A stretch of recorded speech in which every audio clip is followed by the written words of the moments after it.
오늘 우리는 이 말씀을 통해서 하나님은 과연 누구를 어렵다고 인정해 주시는가, 그리고 우리가 우리의 신앙 행위로 어렵게 될 수 있는가, 아니면 믿음만으로 어렵다고 할 수 있겠는가, 이 문제에 대해서 살펴보려고 합니다. 여러분, 과연 하나님은 누구를 어렵다고 인정해 주시겠습니까? 우리가 이 질문에 대한 답을 알기 위해서는 한 가지 더 질문을 던져야 될 것이 있습니다. 그것은 뭐냐면, 구약의 이스라엘 백성은 행위로 구원을 받았겠습니까? 아니면 믿음으로 구원을 받았겠습니까?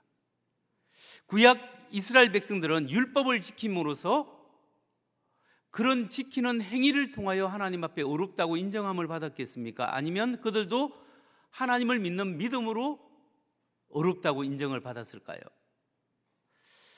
이 질문에 대한 답을 사도 바울은 아브라함과 다윗의 예를 통해서 우리에게 알려주고 있습니다. 먼저 아브라함에 대해서 살펴보면, 유대 문헌에 의하면 아브라함은 그 행위로 어렵게 된 사람이라고 적혀져 있습니다. 행위로 어렵게 된 사람. 유대 문헌 미시나의 세 번째 부분에 키두신의 4장 14절에 보면 이렇습니다. 조상 아브라함은 율법이 주어지기 전에 모든 율법을 지켰다. 조상 아브라함은 율법을 주어지기 전에 모든 율법을 지켰다. 사실 율법은 어느 시대에 왔습니까? 모세 때 시내산에 받았죠. 그러니까 아브라함보다 약 500년 후의 사건이에요. 근데 율법이 주어지기 전에 이미 아브라함은 모든 율법을 지켰다라고 유대인들은 생각을 합니다. 뿐만 아니라 유대 문헌서 중에 희년서라는 것이 있는데, 그게 보면 아브라함은 하나님께 모든 행위에서 온전하였다. 그러니까 아브라함은 행위가 온전하였기 때문에 아브라함은 하나님 앞에 회개할 필요가 없는 사람, 그의 행위가 온전했기 때문에 하나님께 어렵다함을 받은 사람이다. 유대인들은 그렇게 생각을 하고 있었습니다. 그런데 오늘 본문에서 로마서에서 사도 바울은 정반대의 주장을 말씀하고 있습니다. 아브라함은 그의 행위가 올바라서 어렵다고 한 것이 아니라 믿음으로 말미암아 믿음 때문에 하나님이 어렵다고 인정을 해 주었다, 이렇게 말씀하고 있는 거죠. 로마서 4장 2절에서 3절 말씀을 봅니다. 만일 아브라함이 행위로서 어렵다 하심을 받았으면 자랑할 것이 있으려니와 하나님 앞에서는 없느니라. 성경이 무엇을 말하느냐? 아브라함이 하나님을 믿음에 그것이 그에게 의로 여겨진 바 되었느니라. 아브라함이 하나님을 믿음에 하나님이 그것을 의로 여겨진 바 되었다, 어렵다 해 주었다, 이렇게 이야기합니다. 그러니까 사도 바울은 아브라함은 하나님을 믿었기 때문에 어렵게 되었다라고 주장하죠. 그 주장의 근거를 지금 어디에 두고 있는 줄 아십니까? 창세기 15장 6절 말씀을 근거로 해서 이야기합니다. 그 말씀에 보면 아브라함이 여호와를 믿으니 여호와께서 이를 그의 의로 여기시고, 아브라함이 하나님을 믿으니 하나님께서 이를 아브라함의 의로 여기시고, 이렇게 말씀하십니다. 그러니까 창세기 15장 6절에 하면 아브라함이 어떤 행위나 어떤 것이 아니라 그냥 하나님이 말씀하셨는데 그 말씀을 아브라함이 아멘 하고 딱 받아들이니까 어렵다고 인정해 주었다라는 거예요. 이 말씀에 대해서 우리가 배경을 이해하면 창세기 15장 6절 말씀을 더 잘 이해할 수 있습니다. 창세기 15장 6절 말씀을 이해하려면 15장 말씀 전에 14장을 잠시 보면 창세기 14장에 어떤 사건이 나오냐 하면, 시날 왕을 비롯한 4명의 왕이 소돔과 고모라 성의 왕을 비롯한 5명의 왕과 전쟁을 합니다. 북쪽에서 내려와서 소돔 고모라 성의 5명의 왕을 전쟁에서 4명의 왕, 시날 왕을 비롯한 4명의 왕이 승리를 하는 거죠. 근데 소돔 성에 그 당시에 누가 살고 있었냐면 아브라함의 조카 롯이 살고 있었어요. 롯도 붙잡혀서 끌려가게 된 거죠. 이 소식을 아브라함이 듣고 롯을 구해야 되겠다 해서 집에서 길러던 노예와 종들과 군사들 318명을 데리고 쫓아 올라갑니다. 어디까지 가냐면 여기서 청주에서 아마 저 개성이나 평양까지 정도까지 올라갈 거예요. 그까지 쫓아 올라가서 이 4명의 왕들이 방심하고 있을 때 밤에 기습에 대해서 다 4명의 왕을 무찔러버리고 쫓아버리고 전리품과 롯을 구해서 당당하게 내려오게 된 거죠. 내려오니까 이 5명의 왕들이 패한 왕이잖아요. 소돔과 고모라 성의 왕을 비롯한 여러 왕들이 나와서 그냥 춤추면서 환영하는 거예요. 너무 축하한다고. 그래서 자기 조카 롯을 구하고 돌아왔습니다. 그렇게 승리를 한 후 아브라함은 이제 두려움에 빠졌어요. 정신을 차리니까 두려웠었습니다. 왜냐하면 자기가 급한 김에 군사 318명을 데리고 올라가서 그 4명의 왕들을 무찔렀는데 이 4명의 왕들이 다시 재정비해서 밑으로 내려 쳐들어오면 300몇 명하고 소돔 고모라성 이 사람들하고 방어해봤자 당할 수밖에 없을 것이다. 이제 우리는 꼼짝없이 망하게 되었다라는 생존의 위협을 느끼게 된 거죠. 게다가 전에는 소돔이나 고모라 성의 왕이 아브라함에 대해서 신경을 안 썼어요. 왜냐하면 이거 별거 아니다 이렇게 생각했는데 이제 가만히 보니까 아브라함이 저 대단한 왕들을 물리치고 돌아왔다는 것 때문에 옆에 왕들이 견제하기 시작합니다. 무역하거나 뭐 같이 사는 것도 만만치가 않아요. 그러니까 지금 아브라함은 생존의 위협과 두려움 가운데 딱 굉장히 어려움을 겪고 있는데 그게 창세기 14장이 끝이에요. 근데 15장 1절부터 하나님께서 딱 나타나가지고 아브라함에게 말씀하십니다. 아브라함아 두려워하지 말아라. 나는 너의 방패요 너의 상급이니라. 이렇게 말씀하시는 거예요. 아브라함아 두려워하지 말아라. 나는 너의 방패라고 말씀하신 게 뭐예요? 내가 다 막아주겠다. 걱정하지 말아라 아브라함아. 내가 너를 막아주겠다, 돌봐주겠다라는 뜻이에요. 그리고 나는 너의 상급이니라. 하나님이 상이고 하나님의 복이다. 그러면 하나님이 나의 상급이라고 하면 보세요. 옛날에는 상을 받고 복을 받는 것은 뭘 받아요? 물질적인 복을 말하고 또 뭘 말합니까? 자녀가 있어야 돼요. 자기 자녀가 있어야 되는데 자녀가 하나도 없잖아요. 지금 아브라함이 85세거든요 이때가. 그런데 자녀가 없어요. 그런데 무슨 하나님의 상과 복을 받게 됐냐는 거죠. 그래서 아브라함이 하나님께 바로 곧이어서 말합니다. 뭐라 하냐면 하나님 내가 자녀가 없으니 나의 상속자는 이 다메섹 사람 엘리에셀 이 종입니다. 이 친구가 나의 상속자가 되어야 합니다 라고 이야기를 하는 거예요. 그러니까 하나님이 뭐라고 말씀하시냐면 아니야 아브라함아 하면서 아브라함아 장막에 머물리지 말고 밖으로 나와라. 그래서 장막 밖으로 데리고 나옵니다. 밖으로 나오면 밤입니다. 그러면서 뭘 보여주냐면 하면은 하늘의 별을 수많은 별을 보여주면서 봐라 너의 자손이 하늘의 별처럼 이렇게 많을 것이다. 여러분 실제로 하늘의 별이 바다의 모래알보다 10배가 많아요. 하늘의 별이 훨씬 많아요. 하늘의 별처럼 많을 것이다 라고 말하니까 아브라함이 창세기 15장 6절에서 한번 보여주세요. 뭐라고요? 아브라함이 여호와를 믿으니 여호와께서 이를 그의 의로 여기시고.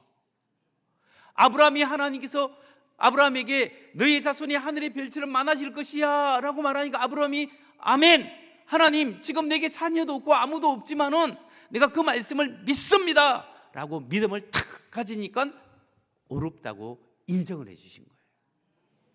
여러분 그렇기 때문에 이런 아브라함의 믿음을 로마서 4장에서 바울이 뭐라고 이야기하냐면 4장 4절 5절에서 이렇게 이야기합니다. 일하는 자에게는 그 싹이 은혜로 여겨지지 아니하고 보수로 여겨지거니와 이를 아니할지라도 경건하지 아니한 자를 어렵다 하시는 이를 믿는 자에게는 그의 믿음을 의로 여기시나니. 이 말씀에 보면 일을 하는 사람은 대가를 받는 것은 당연합니다. 일을 했으면 당연히 보수를 받아야죠. 그런데 일을 안 했는데 보수를 주는 거예요. 이게 엄청난 은혜지 않습니까? 지금 여기 보면 일을 안 했는데 내가 경건하지 않는 자를 어렵다 하시는 하나님, 그런 하나님을 믿으면 그 믿음을 의로 여기신다는 거예요. 다시 말해서 하나님이 우리 보고 어렵다고 한다면 내가 그것을 아멘 하고 받아들이면 나의 어려운 행동 때문이 아니라 하나님의 선포를 그냥 믿는 믿음 때문에 나를 어렵다고 인정해 주신다는 거예요. 여러분 우리가 하나님 앞에 죄인입니다. 하나님을 떠나 내 마음대로 내 뜻대로 살았던 사람입니다. 근데 하나님이 우리를 불러주셔서 예수 믿게 하시는데 하나님이 나의 죄를 예수님의 십자가의 보혈로 용서해 주시는 거예요. 용서해 주시고 너는 나의 자녀다. 그리고 내가 너를 의롭게 해주신다 라고 말씀을 해주셨습니다. 그러면 이 말씀에 대해서 우리가 뭐라고 해야 합니까? 아멘! 주님 믿습니다. 나는 비록 연약하고 성질도 있고 정말 부족하지만 하나님이 나를 거룩하다고 하셨사오니 내가 거룩한 줄 믿습니다 라고 믿음을 가질 때 하나님이 그 믿음을 통하여 의롭다고 인정해 주신다는 거예요. 그러니까 우리가 의롭고 구원받고 하나님의 자녀가 되는 것은 내 믿음에 근거한 것이 아닙니다. 하나님의 은혜 때문에 그렇다라는 거예요. 하나님이 여러분을 그렇게 하기로 작정하시기 때문에, 여러분이 이 자리에 예수 믿고 있는 것은 여러분의 의로움이나 여러분의 결단적인 행위가 아니었습니다. 하나님의 은혜로 여러분을 이 자리에 불러주셨기 때문에 우리가 예수 믿고 이 자리에 있는 거예요. 그렇기 때문에 다시 한번 우리가 하나님의 은혜입니다, 이 고백이 우리의 삶 속에 있어야 한다는 것. 사도 바울은 이렇게 아브라함을 통해서 하나님의 의를 설명할 뿐만 아니라 또 하나 예를 드는데, 그게 누구냐면 다윗이에요. 다윗 왕. 두 번째 다윗 왕은 죄가 있는 사람이었습니다. 근데 하나님이 다윗의 죄를 용서해 주면서 죄 없다라고 인정을 해 주시는 거예요.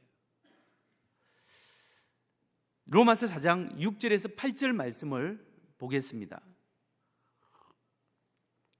일한 것이 없이 하나님께 의로 여기심을 받은 사람의 복에 대하여 다윗이 말한 바, 불법이 시험을 받고 죄가 가려짐을 받는 사람들은 복이 있고 주께서 그 죄를 인정하지 아니하실 사람은 복이 있도다 함과 같으니라.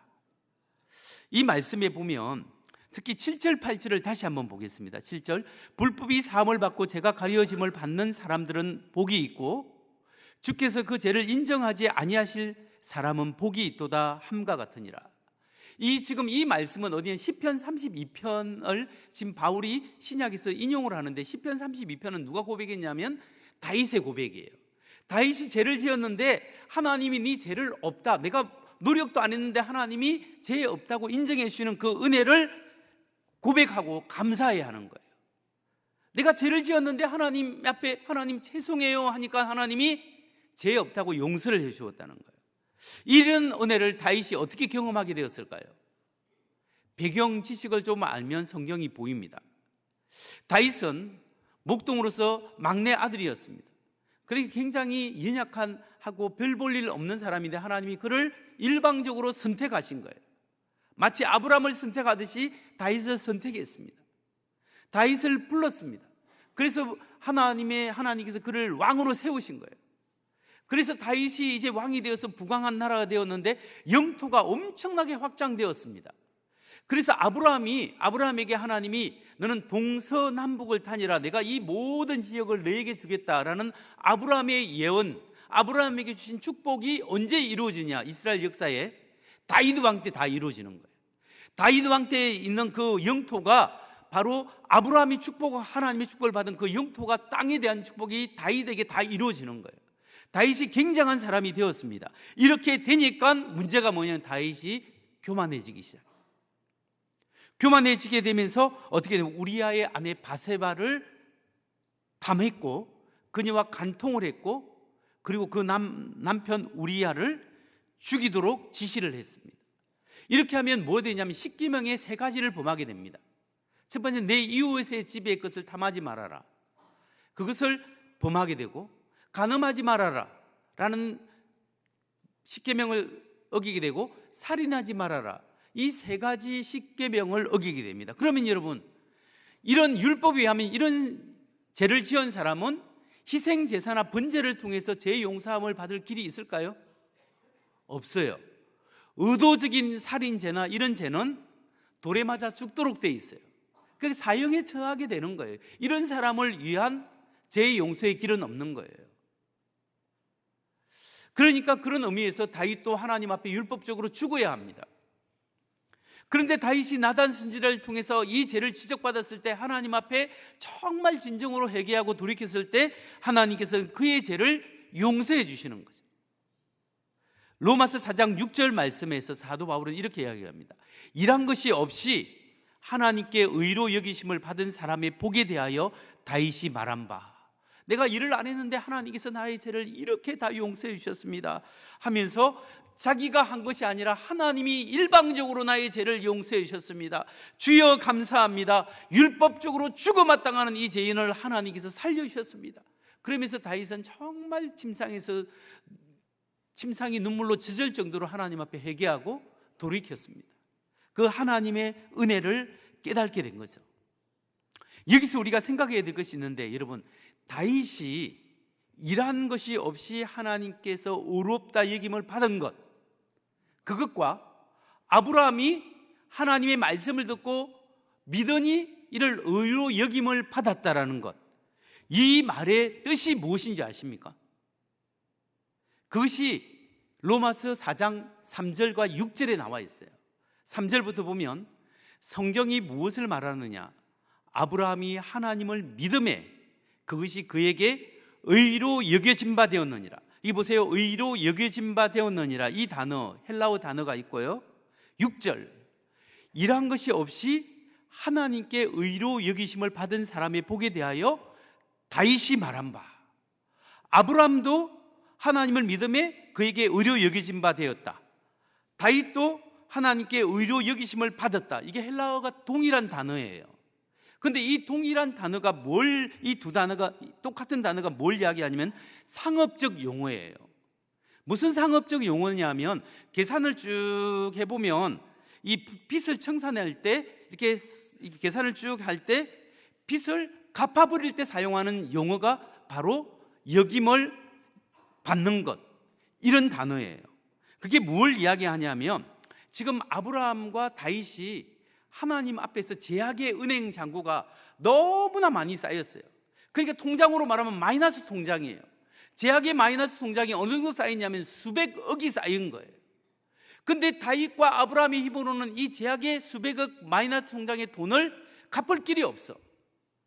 근데 하나님이 계산을 쭉 하다가 예수 그리스도의 보혈의 피로 하나님의 은혜로 그걸 싹 다 갚아버리고 제로 상태로 만들어버리는 거예요. 수백억의 제약의 빚을 완전히 청산해버리고 완전히 용서해주고, 너는 빚이 없다, 너는 죄가 없다 라고 선포해버리는 거예요. 이것이 뭐냐? 하나님의 은혜다. 그때 사용된 것이 바로 이 단어예요.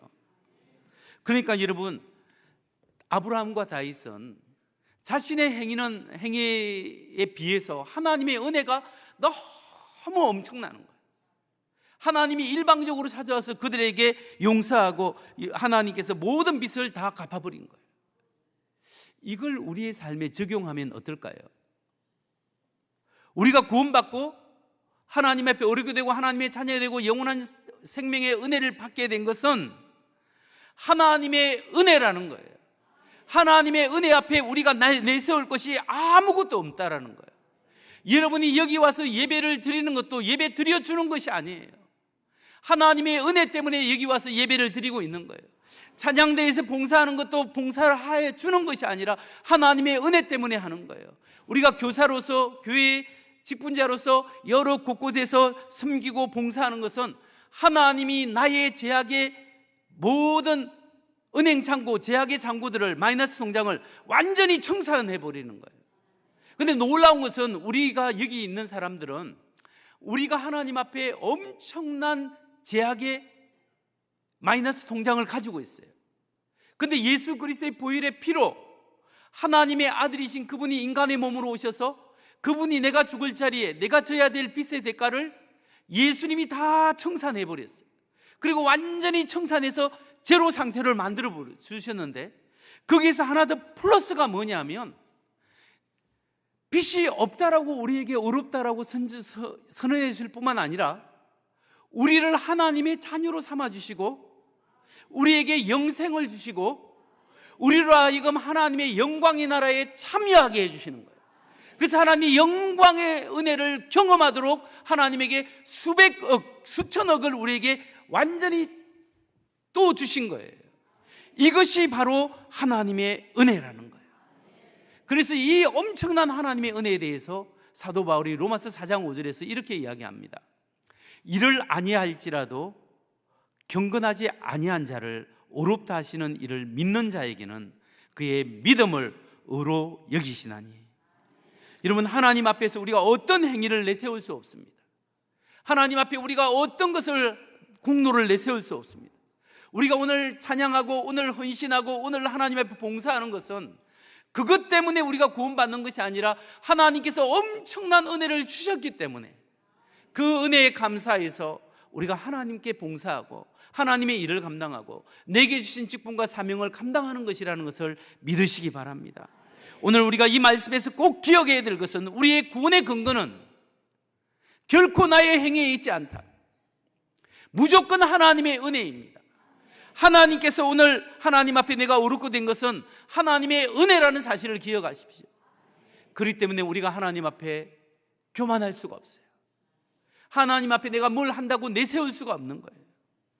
지금 내가 봉사하고 예배드리고 찬양하고 기뻐하고 이 모든 것이 하나님의 은혜이기 때문에 하나님의 은혜입니다. 그 은혜 때문에 내가 이 일을 감당합니다. 주여 감사합니다. 오늘 내가 지금까지 살아온 모든 것들이 하나님의 은혜입니다. 은혜라는 고백을 하시는 여러분 되시기 바랍니다. 하나님께서는 하나님의 아들, 하나님의 외아들, 하나밖에 없는 하나님이신 그분 하나님의 아들을 우리에게 통째로 주셨어요. 그리고 하나님의 생명을 우리를 위해서 내어주셨어요. 그분의 십자가의 보혈의 피로 우리의 죄를 다 용서해 주시고, 우리는 아무 공로 없지만 예수님께서 우리의 죄 없다 하시고 우리의 죄를 용서해 주실 뿐만 아니라 내가 너를 사랑한다, 너는 내 아들이다, 내 딸이다, 너에게 영생을 준다. 그뿐만 아니라 삼위일체 하나님 누리는 영원한 하나님 나라의 영광에 우리를 초대하시고 그 영광된 나라로 우리를 인도하셨습니다. 이것은 우리의 행위와 전혀 상관없이 하나님의 엄청난 은혜를 우리가 받았습니다. 이 하나님의 엄청난 은혜 앞에 그 누가 자기 자신을 내세울 수가 있겠습니까? 그저 하나님 감사합니다. 그저 하나님 나의 나 된 것은 하나님의 은혜입니다. 내가 오늘까지 그 어려운 가운데 살아온 것도 하나님의 은혜예요. 지금까지 그 순간에 인간의 고비고비마다, 인생의 고비고비마다 하나님께서 이끌어주신 것도 하나님의 은혜입니다. 그 은혜에 감사해서 오늘 내가 하나님께 예배하고 하나님께 헌신하고 하나님이신 사명을 감당하기를 원합니다. 주여 내게 새로운 힘을 주옵소서.